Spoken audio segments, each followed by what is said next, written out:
Hey folks, today I'm jumping in a different car and I'm going to drive across town to see a guy that knows quite a bit more about VW Beetle engines than I do. Which is to say, quite a bit more than nothing at all.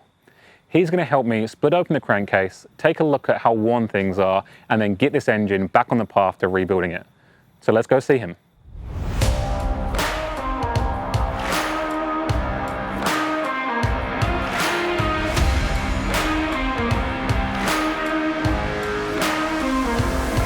So who is this mysterious man? His name is Colin, and he knows a thing or two about VW Beetle engines as he builds and tunes them for Formula V race cars. And when I got to his place, I saw it all. Race cars, running engines, exploded crankcases, and bent conrods. But more on that later.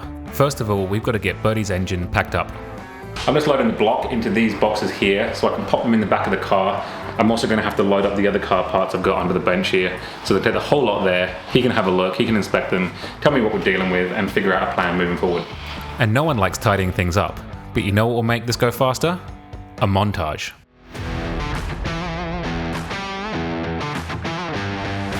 The first thing is to get the block off the engine stand, and believe me, this thing is heavier than it looks.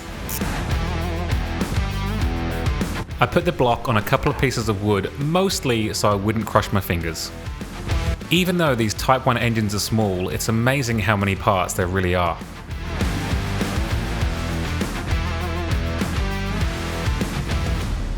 I wasn't 100% sure what Colin would want to see, so I just decided to take everything. And if you ever wondered how many boxes a VW Beetle engine fits in, it's 4. 4 boxes. Now let's get them into the car. Am I technically converting this Honda Civic into a rear engine? No, that's silly.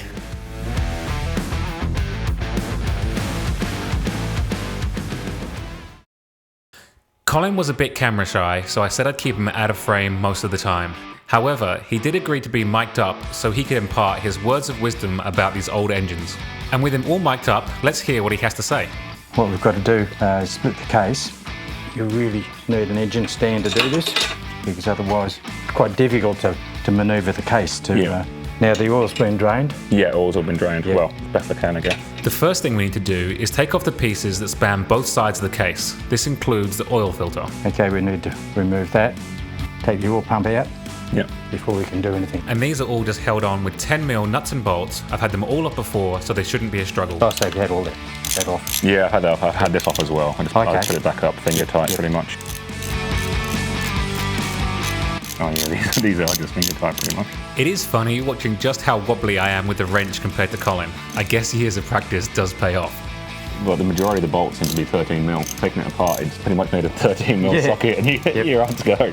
Yeah, 10, 13 and normally 17. And it doesn't sound like much, but it's little anecdotes like this that remind me just how far I've already come on this journey. Starting from a point where I knew nothing at all, I'm now tearing down an engine and making small talk about the bolts and nut sizes used. I'm pulling off the oil pump cover and Colin's taking out the oil filter or strainer. Quite clean. There's no big chunks of metal or anything like that. And that's great news. That's the first sign that this engine is rebuildable. Yep. And with the cover off, it's now time to take the fuel pump itself out. And when I had it open before, I wasn't actually sure the best way to pull these gears out. Oh, that's simple.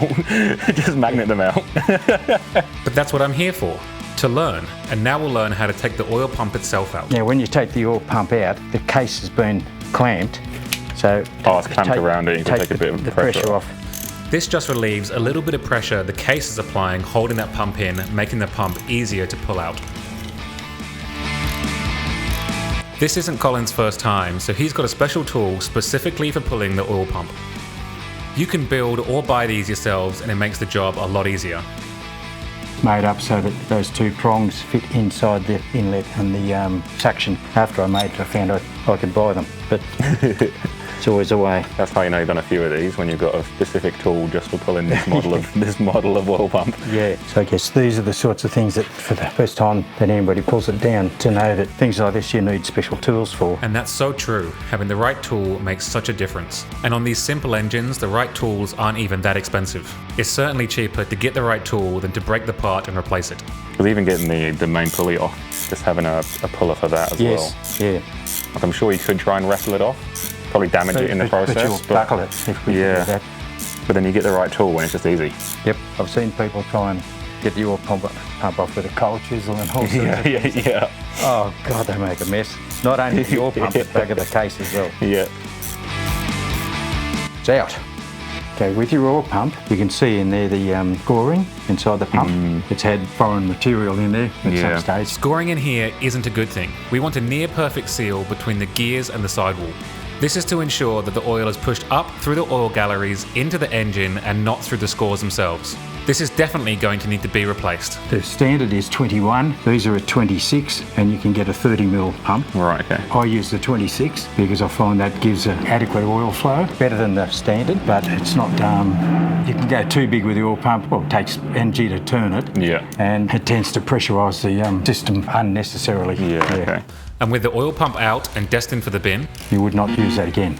It's now time to split the case.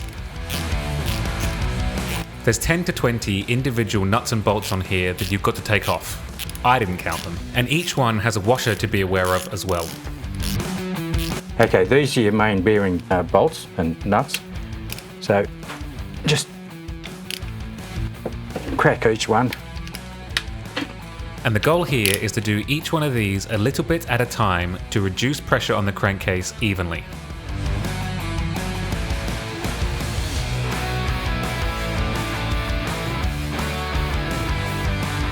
And with all the nuts and bolts removed, we've just got to get out one last oil or flywheel seal. That is your main crankshaft oil seal. Doesn't look in bad nick, but you never reuse them. And with that done, let's do what we're here for. Okay, we're ready to split the case. Yeah, I think so. And what we need to do is try and gently put a bit of pressure on a few spots.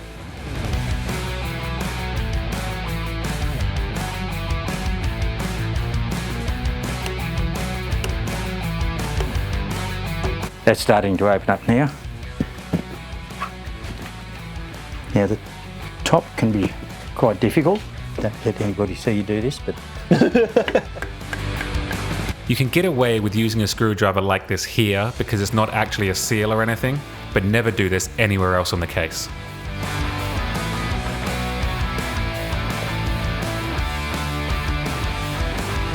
As you first try to open it, it's pretty tough, but as you get that gap in there, it gets easier and easier. Until finally, it's ready to open.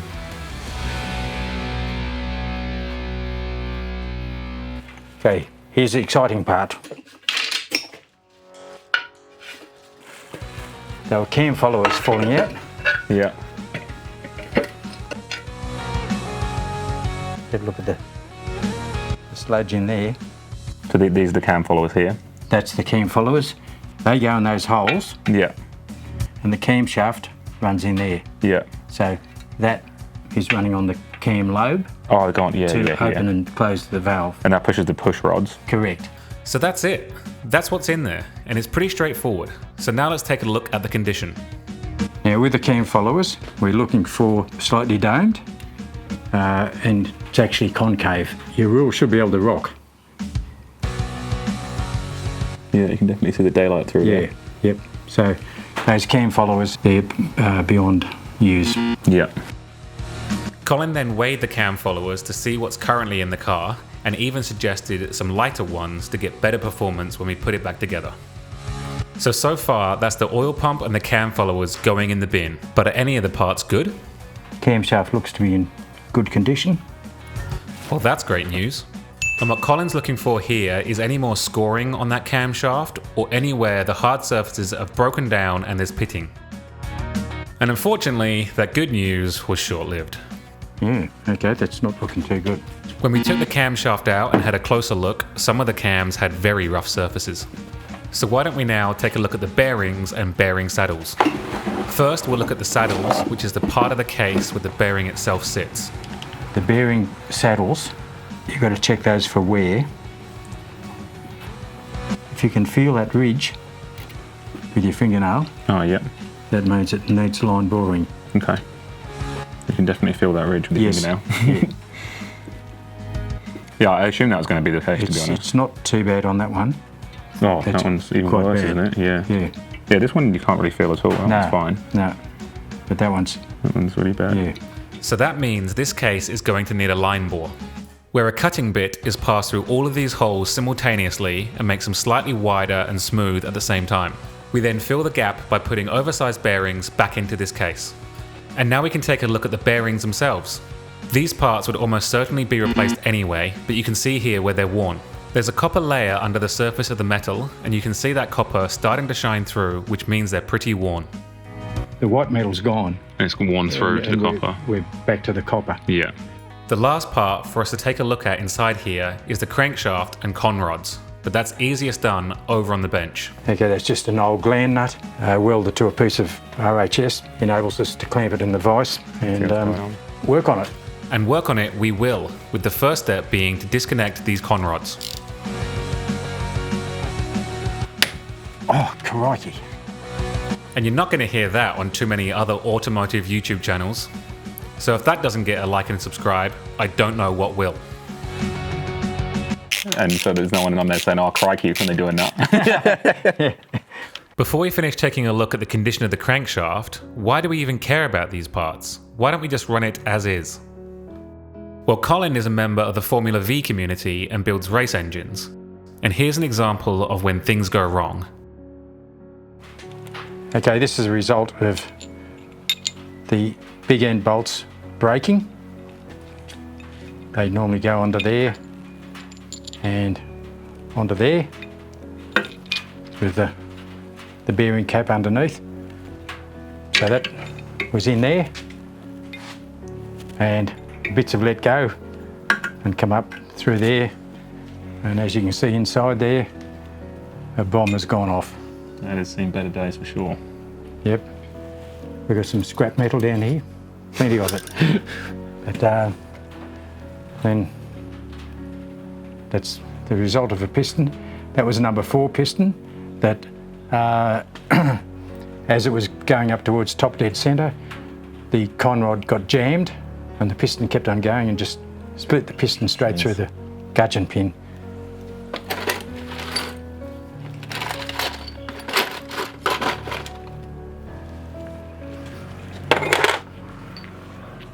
And there that's what we've got left. That came apart as well. Yep, busted the camshaft in 4 pieces. Jeez. And that's all that's left of it.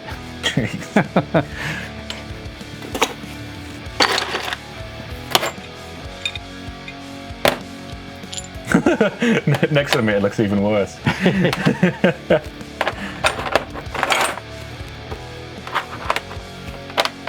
Yeah, that's definitely not quite right. You don't often see an engine in this state, but you do hear of it happening.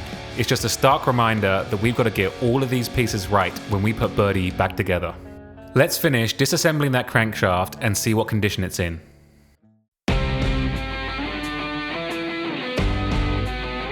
That's interesting that those big end bearings don't look too bad, but yet the main bearings are badly worn. And I just wonder whether, that's just starting to show a little bit of copper in there. It's hard to see here, but that copper was just starting to come through and you could feel a little bit of scoring just like those main bearings. Yeah, they are worn, definitely. Just like the main bearings, you'd replace these when you're rebuilding the engine anyway, so the fact they're worn doesn't matter too much. Now we'll just keep the con rods as a pair. Yeah. The actual placement of them isn't critical. Yeah, getting the pairs together. But when I clean them up, I'll number them. There's normally numbers on there, but which mean absolutely nothing. What I use is a centre punch. Yeah. You can wash them, you can do whatever you like, Doesn't come off. It doesn't come off. Good idea.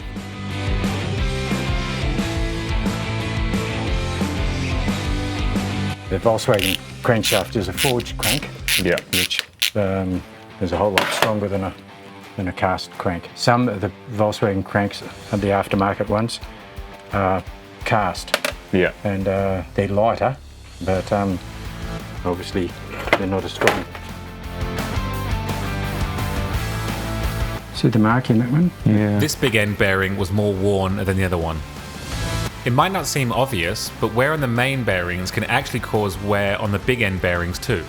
If your main bearings are worn, the oil will squirt out the side of it, and therefore you don't get the pressure inside the crankcase, inside the crankshaft. Yeah. And then the big ends get starved.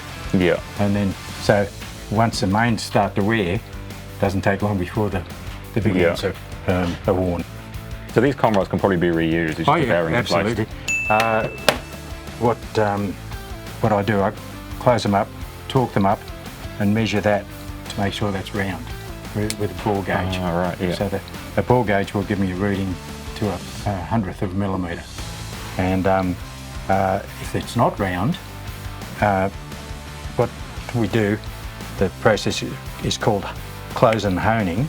So what they do, they'll take a cut off those faces, close it up, and then bore it round again. Oh, I see. A specialist job. So more than likely they get elongated, and if there's any doubt whatsoever, they go off and get closed and honed. So much of this is just trying to get the car as close to factory as possible. You want things nice and round and smooth so you don't get uneven wear. Now that crank, I think it'd be okay. We'll measure it up in a minute. Before we measure up that crankshaft, let's see where we're at when it comes to cost.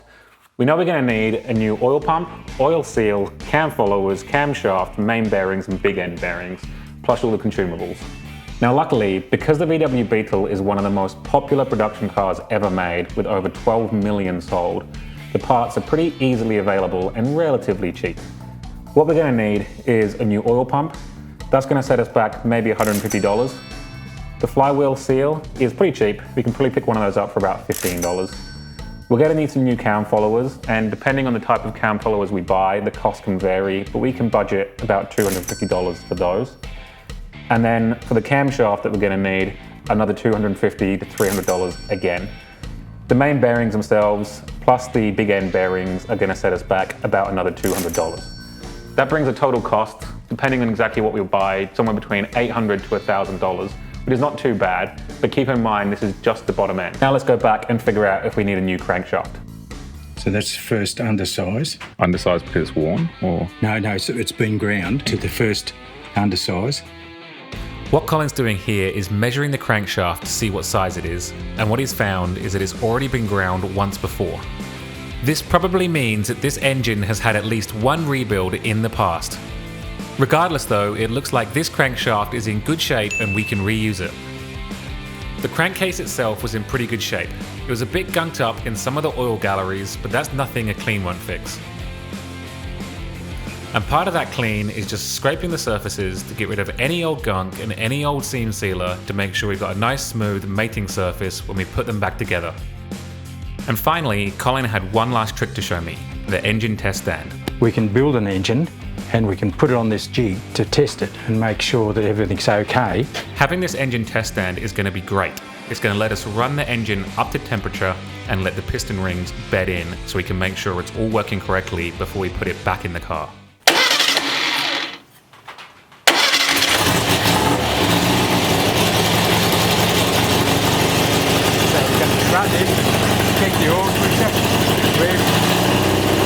And that's it. We split the crankcase, we've checked the parts, and we've now seen the test stand for how we'll test this engine once it's put back together.